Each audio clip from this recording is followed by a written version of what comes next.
ನಮ್ಮ ಕರಾವಳಿಯ ಸ್ಪೆಷಲ್ ಬಸಳೆ ಸೊಪ್ಪಿನ ಸಾಂಬಾರು ತುಂಬ ಟೇಸ್ಟಿಯಾಗಿರುತ್ತೆ, ತುಂಬಾ ಚೆನ್ನಾಗಿರುತ್ತೆ. ನಾನಿವತ್ತು ಸಿಂಪಲ್ಲಾಗಿ ಯಾವ ರೀತಿ ಮಾಡ್ತೀನಿ ಅನ್ನೋದನ್ನು ನಿಮ್ಮ ಜೊತೆ ಇಲ್ಲಿ ನಾನು ಶೇರ್ ಮಾಡ್ಕೊಳ್ತಾ ಇದ್ದೀನಿ. ಇವತ್ತು ನಾನು ಸೋಮವಾರದಿಂದ ವಿಡಿಯೋ ಸ್ಟಾರ್ಟ್ ಮಾಡ್ತಾ ಇದ್ದೀನಿ. ಸೋಮವಾರ ಆದ್ದರಿಂದ ನಾನಿವತ್ತು ಬಸಳೆ ಸೊಪ್ಪಿನ ಸಾಂಬಾರಿಗೆ ಯಾವುದೇ ರೀತಿ ಸಟ್ಲಿ ಅಥವಾ ಏಡಿ ಏನನ್ನೂ ಸೇರಿಸ್ತಾ ಇಲ್ಲ. ನಮ್ಮ ಕಡೆ ಈ ಬಸಳೆ ಸೊಪ್ಪಿನ ಸಾರಿಗೆ ಏಡಿ ಅಥವಾ ಸಟ್ಲಿ ಏನಾದ್ರು ಸೇರಿಸಿ ಮಾಡ್ತಾರೆ, ತುಂಬ ಟೇಸ್ಟಾಗಿರುತ್ತೆ. ಅವಾಗ ಹೀಗೇನು ಮಾಡಿದ್ರೆ ಟೇಸ್ಟ್ ಆಗಿರುತ್ತೆ, ಆದರೆ ಅದು ಹಾಕಿದರೆ ಇನ್ನೂ ಡಬಲ್ ಆಗುತ್ತೆ ಟೇಸ್ಟು. ಇವತ್ತು ನಾನು ಯಾವ ರೀತಿ ಮಾಡ್ತೀನಿ ಅನ್ನೋದನ್ನು ನೀವು ವಿಡಿಯೋ ನೋಡ್ತಾ ಹೋಗಿ. ಹಾಗೆ ನಾನು ಕೆಲವು ವಿಚಾರವನ್ನು ನಿಮ್ಮ ಜೊತೆ ಮಾತಾಡ್ತಾ ಹೋಗ್ತೀನಿ. ಕೆಲವ್ರು ಇರ್ತಾರೆ, ಕೆಲವೊಬ್ಬರ ಮನೆಯಲ್ಲಿರ್ತದೆ ಗಂಡು ಮಕ್ಕಳೇ ಬೇಕು ಅನ್ನೋ ಥರ ಇರ್ತಾರಲ್ಲ, ಗಂಡು ಮಕ್ಕಳು ಇಲ್ಲದೇ ಇದ್ದರೆ ಮನೆ ಪರಿಪೂರ್ಣ ಅಲ್ಲ ಅಂದುಕೊಳ್ಳುವಂತಹ ಮನೆ ಎಷ್ಟೋ ಮನೆ ಇರುತ್ತೆ. ಇನ್ನು ಕೆಲವೊಬ್ಬರಿಗೆ ಮಕ್ಕಳೇ ಇಲ್ಲ ಅನ್ನುವಂಥ ಕೊರಗು. ಇಲ್ಲಿ ನಾನು ತಿಳಿದಿರುವ ಹಾಗೆ ನಮಗೆ ಇಲ್ಲಿ ಸ್ವಲ್ಪ ನಿಯರಲ್ಲಿ ಒಬ್ಬರಿದ್ದರು, ಅಂದರೆ ಎಷ್ಟು ಒಳ್ಳೆ ಫ್ಯಾಮಿಲಿ ಅಂದರೆ ಅವರು ತುಂಬಾ ಒಳ್ಳೆ ಫ್ಯಾಮಿಲಿ ಆಗಿತ್ತು. ಯಾರ ಹತ್ರೂ ಒಂದು ವಿಚಾರಕ್ಕೆ ಏನನ್ನೂ ಯಾವುದೇ ಒಂದು ಬ್ಯಾಡ್ ಕಮೆಂಟನ್ನು ತಗೊಳ್ಳದೇ ಇರುವಂತಹ ಫ್ಯಾಮಿಲಿ ಆಗಿತ್ತು. ಅಂಥ ಫ್ಯಾಮಿಲಿಯಲ್ಲಿ ಪಾಪ ಏನಾಯಿತು ಅಂದರೆ,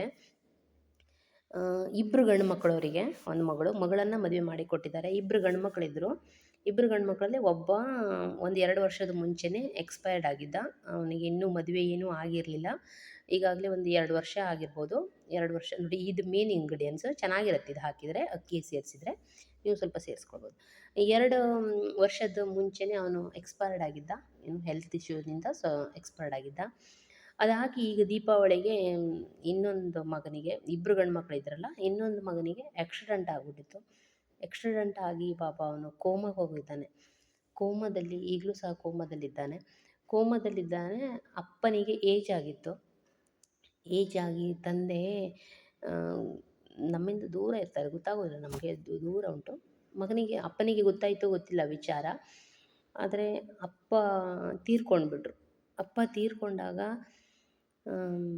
ಆ ಮಗ ಅಪ್ಪನ ಸಂಸ್ಕಾರ ಮಾಡಲಿಕ್ಕೂ ಇಬ್ಬರೂ ಸಹ ಗಂಡು ಮಕ್ಕಳಿಲ್ಲ. ಒಬ್ಬ ಇದ್ದಾನೆ ಕೋಮಾದಲ್ಲಿ, ಇನ್ನೊಬ್ಬ ತೀರ್ಕೊಂಡಿದ್ದಾನೆ. ಎಂಥ ಪರಿಸ್ಥಿತಿ! ಅವರು ಎಷ್ಟು ಒಳ್ಳೆ ಫ್ಯಾಮಿಲಿ ಅಂದರೆ ತುಂಬ ಒಳ್ಳೆ ಫ್ಯಾಮಿಲಿ. ಅಷ್ಟು ಯಾರಿಗಾದರೂ ಒಂದು ಮಾತಾಡ್ಸೋದಾದ್ರು ಮಗ ಮಗಳು ಅಂತ ಅಷ್ಟು ಬಾಂಧವ್ಯದಿಂದ ಮಾತಾಡುವಂತಹ ಫ್ಯಾಮಿಲಿ ಅವರು.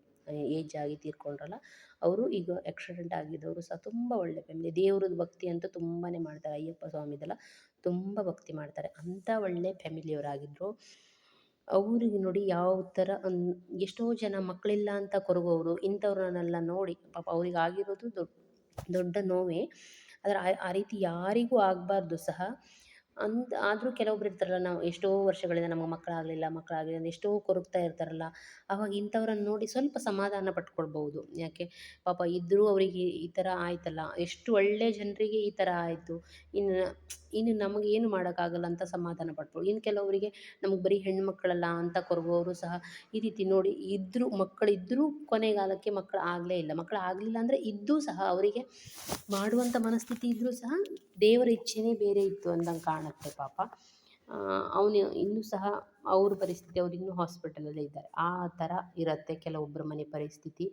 ಅದಕ್ಕೆ ಭಗವಂತ ಹೇಗೆ ಕೊಟ್ಟಿದ್ದಾನೋ ಹಾಗೆ ಜೀವನವನ್ನು ನಡೆಸ್ತಾ ಹೋಗಬೇಕು. ಒಂದು ಇದೆ ಅಂದರೆ, ನಮ್ಮ ಹತ್ರ ಇಲ್ಲ ಅನ್ನೋದ್ರ ಬಗ್ಗೆ ನಾವು ಹೆಚ್ಚು ಕೊರಗೋದ್ರ ಬಿಟ್ಟು, ನಮ್ಮ ಹತ್ರ ಏನಿದೆಯಲ್ಲ ಅದರಲ್ಲಿ ನಾವು ತೃಪ್ತಿ ಪಡಬೇಕು. ತೃಪ್ತಿಯಾಗಿ ಜೀವನ ನಡೆಸೋದನ್ನು ಕಲ್ತ್ಕೊಳ್ಬೇಕು. ಬರೀ ಹೆಣ್ಮಕ್ಳಂದರೆ ಕೆಲವೊಬ್ರು ಏಜ್ ಆದವ್ರು ಇರ್ತಾರೆ, ಹೆಣ್ಮಕ್ಳು ಎತ್ತಿದ್ರೆ ಅವರನ್ನು ಸ್ವಲ್ಪ ಇದು ಮಾಡುವಂಥದ್ದು. ಈಗೆಲ್ಲ ಆ ರೀತಿಯೆಲ್ಲ ಇಲ್ಲ, ಬದಲಾಗಿದೆ. ಹೆಣ್ಣಾಗಲಿ ಗಂಡಾಗಲಿ ಯಾವುದೇ ಆಗಲಿ ಚೆನ್ನಾಗಿ ನೋಡ್ಕೊಳ್ತಾರೆ. ಆದರೂ ಸಹ ಕೆಲವೊಂದು ಮನೆಗಳಲ್ಲಿ, ಕೆಲವೊಂದು ಹಳ್ಳಿಗಳಲ್ಲಿ ಈಗೂ ಇರುತ್ತಲ್ಲ, ಅದಕ್ಕೆ ಹೇಳಿದೆ ನಾನು. ಇಷ್ಟು ಒಳ್ಳೆ ಫ್ಯಾಮಿಲಿ ಅಂದರೆ ಪಾಪ, ಅಷ್ಟು ಒಳ್ಳೆ ಜನರಿಗೆ ಈ ರೀತಿ ಭಗವಂತನ ನಿರ್ಧಾರಗಳೇ ಬೇರೆ ಇರ್ತದೆ. ಏನೂ ಮಾಡೋಕ್ಕಾಗಲ್ಲ. ಹೇಗೆ ಬರುತ್ತೆ ಕಾಲಗಳು ಹಾಗೆ ಅನುಭವಿಸ್ಬೇಕು. ಬೇರೆಯವರು ಅಂದರೆ ಅವ್ರದ್ದು ಅಣ್ಣನ ಮಗ ಯಾರೋ ಮಾಡಿದ್ರು, ಅವ್ರದ್ದು ವಿಧಿವಿಧಾನಗಳನ್ನು ಬೇರೆಯವರು ಮಾಡಿದ್ರು. ಮನೆ ಈಗಲೂ ಸಹ ಬಾಗಿಲು ಹಾಕ್ಕೊಂಡೇ ಇದೆ. ಮನೇಲಿ ಇರಲಿಕ್ಕೆ ಯಾರೂ ಇಲ್ಲ. ಅಂದರೆ ಇದ್ದವನು ಹಾಸ್ಪಿಟ್ಲಲ್ಲಿದ್ದಾರೆ, ಅವ್ನು ನೋಡ್ಕೊಳ್ಳೋಕ್ಕೆ ಅವ್ರ ಫ್ಯಾಮಿಲಿ ಹೋಗಿದೆ. ಮನೆಯಲ್ಲಿ ಯಾರೂ ಇಲ್ಲ. ಎಂತೆಂಥ ಪರಿಸ್ಥಿತಿ ಬರುತ್ತೆ ಒಬ್ಬೊಬ್ಬರ ಮನೆಯಲ್ಲಿ.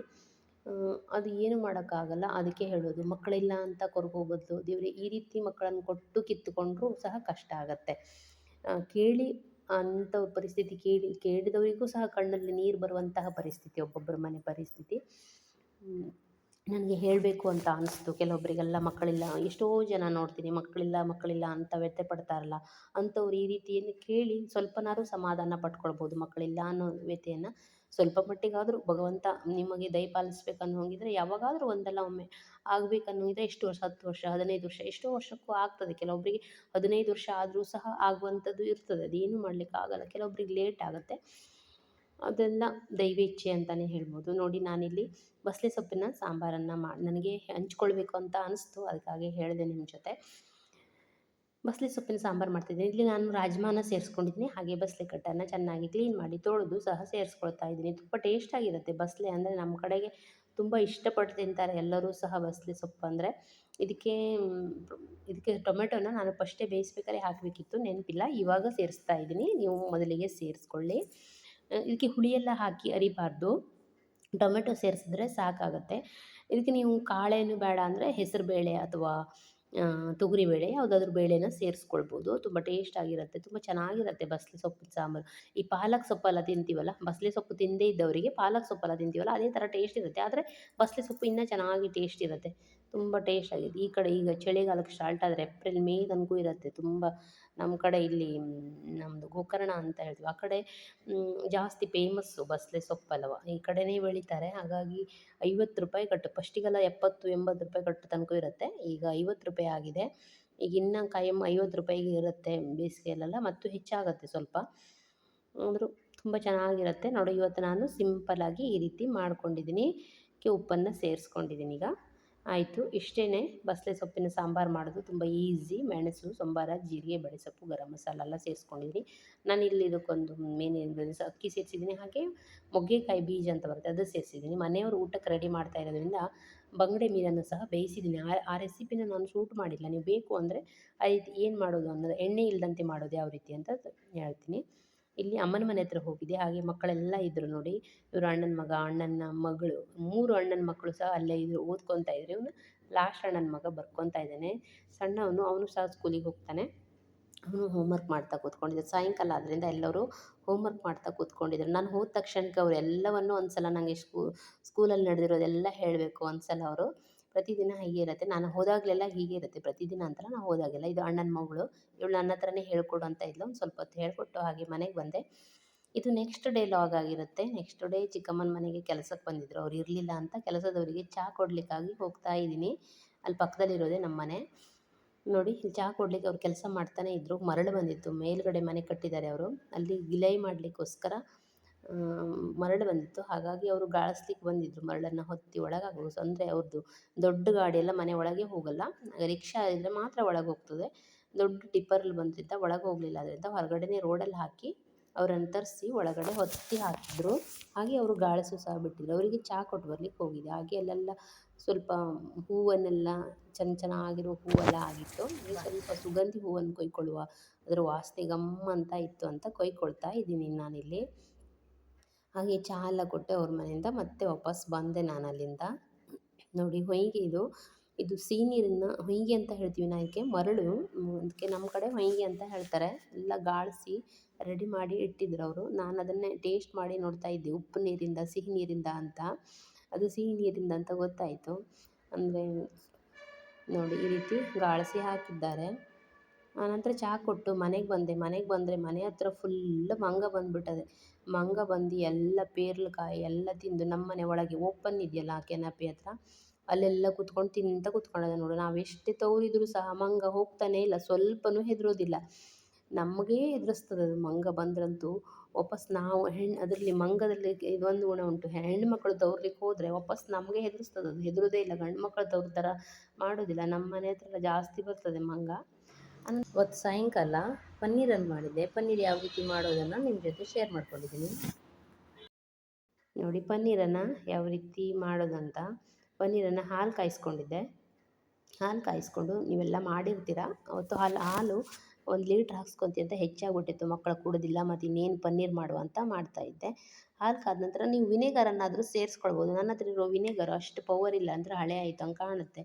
ಅದಕ್ಕೆ ಮತ್ತೆ ಬಿಡು ಅಂತ ಲಿಂಬು ಸೇರಿಸ್ಕೊಂಡೆ. ಲಿಂಬು ಸೇರಿಸ್ಕೊಂಡು ಸ್ವಲ್ಪ ಹೊತ್ತು ಕೈ ಆಡಬೇಕು. ಇದು ಹಾಲು ಒಡೆದು ಬರುತ್ತಲ್ಲ, ಅಲ್ಲಿವರೆಗೂ ನೋಡಿ ಈ ರೀತಿ ಒಡೆದು ಬರಬೇಕು ಹಾಲು. ಇಷ್ಟ ಆದ ನಂತರ ಈಗ ನೀವು ಗ್ಯಾಸ್ ಆಫ್ ಮಾಡ್ಕೊಳ್ಬೋದು. ಈ ರೀತಿ ಆಗುವವರೆಗೂ ನೀವು ಸೌಂಡ್ ಆಡಿಸ್ತಾ ಇರಬೇಕು. ಆನಂತರ ನೋಡಿ ಇವಾಗ ಫುಲ್ಲು ಒಡ್ಕೊಂಬಂದಿದೆ. ಚೆನ್ನಾಗಿರುವಂಥ ಪನ್ನೀರ್ ನಾವು ಮನೇಲಿ ಮಾಡ್ಕೊಂಡ್ರೆ ಫ್ರೆಶ್ ಆಗಿರುತ್ತೆ. ನೋಡಿ ಈ ರೀತಿ ಜರಡಿ ಹಿಡ್ಕೊಳ್ತಾ ಇದ್ದೀನಿ. ಇದು ನೈಟಲ್ಲಿ ಮಾಡಿಡ್ತಾ ಇದ್ದೀನಿ ನಾನು, ಹಾಲೆಲ್ಲ ಇತ್ತು ಅಂತ ನೈಟ್ ಟೈಮಲ್ಲಿ ಮಾಡಿಟ್ರೆ ನೆಕ್ಸ್ಟ್ ಡೇ ಮಕ್ಕಳಿಗೆ ಏನಾದರೂ ಮಾಡ್ಕೊಡ್ಲಿಕ್ಕಾಗತ್ತೆ ಅಂತ ನೈಟ್ ಮಾಡಿಡ್ತಾ ಇದ್ದೀನಿ.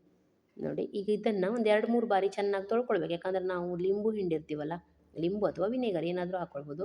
ಹಿಂಡಿರ್ತೀವಲ್ಲ, ಹುಳಿ ಅಂಶ ಇರುತ್ತೆ ಅಂತ ನೋಡಿ ನಾನು ಒಂದು 2-3 ಬಾರಿ ತೊಳ್ಕೊಳ್ತಾ ಇದ್ದೀನಿ. ನೀವು ಸಹ ಹೀಗೆ ಮಾಡ್ಕೊಳ್ಬೇಕು. ಒಂದು 2-3 ಬಾರಿ ಚೆನ್ನಾಗಿ ತೊಳ್ಕೊಳ್ಳಿ. ಇದು ಬಟ್ಟೆಲಾದರೂ ನೀವು ಹಾಕಿ ಗಾಳಿಸ್ಕೊಳ್ಬೋದು. ನಾನು ಬಟ್ಟೆ ಹಾಕಿಲ್ಲ, ಈ ರೀತಿ ಜರಡಿ ಹಿಡಿಯೋದ್ರಲ್ಲೇ ಚೆನ್ನಾಗಿ ಗಾಳಿಸ್ಕೊಂಡಿದ್ದೀನಿ. ಓವರ್ ನೈಟ್ ಬಿಟ್ಟಿರೋದ್ರಿಂದ ಫುಲ್ ನೀರೆಲ್ಲ ಡ್ರೈ ಆಗಿರುತ್ತೆ. ಈ ರೀತಿ ಕೈಯಲ್ಲಿ ಟ್ಯಾಪ್ ಮಾಡಿ ಇಡ್ತಾ ಇದ್ದೀನಿ. ಚೆನ್ನಾಗಿ ಮುಚ್ಚಿಟ್ಟಿದ್ದೆ. ಈಗ ಬೆಳಗ್ಗೆನೇ ತೋರಿಸ್ತಾ ಇದ್ದೀನಿ ನೋಡಿ. ಇದು ನೀರೆಲ್ಲ ಡ್ರೈ ಆಗಿದೆ. ಈಗ ಚೆನ್ನಾಗಿ ಕಟ್ ಮಾಡಿಕೊಂಡ್ರೆ ಆಯಿತು. ಸೈಡ್ ಬಿದ್ದಿದೆ ಅಂತ ಎತ್ತಿ ಹಾಕ್ತಾ ಇದ್ದೀನಿ ನಾನು.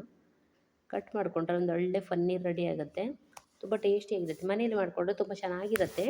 ಯಾವುದೇ ರೆಸಿಪಿ ಮಾಡಿಕೊಟ್ರು ನಾವು ಸಹ ಸೇರಿಸ್ಕೊಂಡು ಮಾಡ್ಕೊಳ್ಬೋದು. ಮಕ್ಕಳಿಗೆಲ್ಲ ಮಾಡಿಕೊಡ್ಬೋದು. ತುಂಬಾ ಹೆಲ್ತ್ ಆಗಿರುತ್ತೆ, ಎಲ್ಲ ಹೆಲ್ದಿಯಾಗಿರುತ್ತೆ. ನೋಡಿ ಈ ರೀತಿ ಕಟ್ ಮಾಡಿ ಕಾಣಿಸ್ತಾ ಇದ್ದೀನಿ. ಯಾರೆಲ್ಲ ನನ್ನ ಚಾನಲನ್ನು ಫಸ್ಟ್ ಟೈಮ್ ನೋಡ್ತಾ ಇದ್ದೀರಾ ದಯವಿಟ್ಟು ಸಬ್ಸ್ಕ್ರೈಬ್ ಮಾಡ್ಕೊಂಡು ನೋಡಿರಿ. ಹಾಗೆ ಪಕ್ಕದಲ್ಲಿರುವ ಬೆಲ್ ಬಟನನ್ನು ಸಹ ಒತ್ತಿರಿ. ವಿಡಿಯೋ ನೋಡುವುದರ ಮೂಲಕ ನನಗೆ ಸಪೋರ್ಟ್ ಮಾಡಿರಿ. ಸಬ್ಸ್ಕ್ರೈಬ್ ಮಾಡಿದವರೆಲ್ಲ ವಿಡಿಯೋ ನೋಡ್ತಾನೇ ಇಲ್ಲ, ಹಾಗಾಗಿ ನನಗೆ ವ್ಯೂಸ್ ಬರ್ತಾ ಇಲ್ಲ. ದಯವಿಟ್ಟು ಸಬ್ಸ್ಕ್ರೈಬ್ ಮಾಡಿದವರು ವಿಡಿಯೋನ ನೋಡಿ. ಅದು ನನ್ನ ರಿಕ್ವೆಸ್ಟ್ ಅಂತ ಅಂದ್ಕೊಂಡು ಕೇಳ್ತಾ ಇದ್ದೀನಿ. ನೋಡಿ ಪನ್ನೀರ್ ರೆಡಿ ಆಯಿತು. ನಿಮ್ಗೆ ಯಾವ ಥರ ವೀಡಿಯೋ ಬೇಕು, ಯಾವ ಥರ ವೀಡಿಯೋ ಮಾಡಬೇಕು ಅನ್ನೋದನ್ನು ಬೇಕಾದರೂ ಕಮೆಂಟ್ ಮಾಡಿ, ನಾನು ಮಾಡಲಿಕ್ಕೆ ಟ್ರೈ ಮಾಡ್ತೀನಿ. ನಾನು ಬೆಳಿಗ್ಗೆ 10 ಗಂಟೆ 10:30 ಎಲ್ಲ ಅಷ್ಟೊತ್ತಿಗೆಲ್ಲ ಮನೆ ಕೆಲಸ ಮಾಡಿ ಬಟ್ಟೆ ಹೊಲಿಲಿಕ್ಕೆ ಹೋಗ್ತೀನಿ. ತಿರ್ಗಿ ಅಲ್ಲಿ ಹೋಗಿ ಮತ್ತೆ ನಾನು ವೀಡಿಯೋ ಮಾಡೋದಿಲ್ಲ. ಹಾಗಾಗಿ ನನಗೆ ಬೆಳಿಗ್ಗೆ ಅಡುಗೆ ಮಾಡೋದನ್ನು ಅಷ್ಟನ್ನೇ ನಾನು ಸ್ವಲ್ಪ ಸ್ವಲ್ಪ ಕ್ಯಾಪ್ಚರ್ ಮಾಡ್ಕೊತೀನಿ. ವೀಡಿಯೋಗಾಗಿ ಇನ್ನೂ ಸ್ಪೆಷಲ್ ಅಡುಗೆ ಮಾಡ್ತಾ ಇಲ್ಲ. ಮನೇಲಿ ಏನು ಅಡುಗೆ ಮಾಡಿರ್ತೀನಲ್ಲ ಅದನ್ನೇ ನಾನು ನಿಮ್ಮ ಜೊತೆ ಶೇರ್ ಮಾಡ್ಕೊಳ್ತೀನಿ. ಯಾಕಂದರೆ ನಾನು ಆದಷ್ಟು ಹೆಲ್ದಿಯಾಗಿ ಊಟ ತಿಂಡಿನ ಮಾಡಲಿಕ್ಕೆ ಇಷ್ಟಪಡ್ತೀನಿ. ಪ್ರತಿ ದಿವಸ ನಾನು ಎಣ್ಣೆ ಎಲ್ಲ ಜಾಸ್ತಿ ಯೂಸ್ ಮಾಡಿ ಅಡುಗೆ ಮಾಡಲಿಕ್ಕೆ ಅಷ್ಟೊಂದು ಅಂದರೆ ಅದು ಈಗಿಂದಲೇ ನಾವು ಅಭ್ಯಾಸ ಮಾಡ್ಕೊಂಡ್ಬಿಟ್ರೆ ಪ್ರತಿದಿನ ಅದೇ ಥರ ತಿಂತಾಯಿದ್ರೆ ಮತ್ತು ಹೆಲ್ತ್ ಸುಮ್ಮನೆ ಹಾಳಾಗುತ್ತಲ್ಲ ಅನ್ನೋ ಒಂದೇಗೋಸ್ಕರ ನಾನು ವಿಡಿಯೋಗೋಸ್ಕರ ಮತ್ತೆ ಎಕ್ಸ್ಟ್ರಾ ಅಡುಗೆ ಮಾಡ್ತಾ ಇಲ್ಲ. ನಾವು ಮನೇಲಿ ಯಾವ ರೀತಿ ನಾನು ಹಳ್ಳಿ ಸ್ಟೈಲಲ್ಲಿ ಮುಂಚಿನಿಂದ ನಾವು ಯಾವ ರೀತಿ ತಿಂತೀವಿ ನೋಡಿ ಅದೇ ಥರ ಅಡುಗೆನ ಮಾಡ್ತೀನಿ. ಕೆಲವೊಂದು ದಿನ ಅಷ್ಟೇ ಸ್ಪೆಷಲ್ ಮಾಡ್ತೀನಿ. ಪ್ರತಿದಿನ ಏನು ಸ್ಪೆಷಲ್ ಮಾಡಲ್ಲ. ಯಾವಾಗಾದರೂ ಒಂದಿನ ಸ್ಪೆಷಲ್ ಮಾಡ್ತೀನಿ. ಆವತ್ತು ನನಗೆ ವಿಡಿಯೋ ಮಾಡ್ಕೊಳ್ಳಿಕ್ಕೆ ಟೈಮ್ ಇರಲ್ಲ. ಬೇಗ ಬೇಗ ಮಾಡಬೇಕಾಗತ್ತೆ. ಇನ್ನು ಟ್ರೈ ಮಾಡ್ತೀನಿ. Thank you friends. ಹೀಗಿತ್ತು ನನ್ನ ಪನ್ನೀರ್ ಮಾಡಿರೋದು.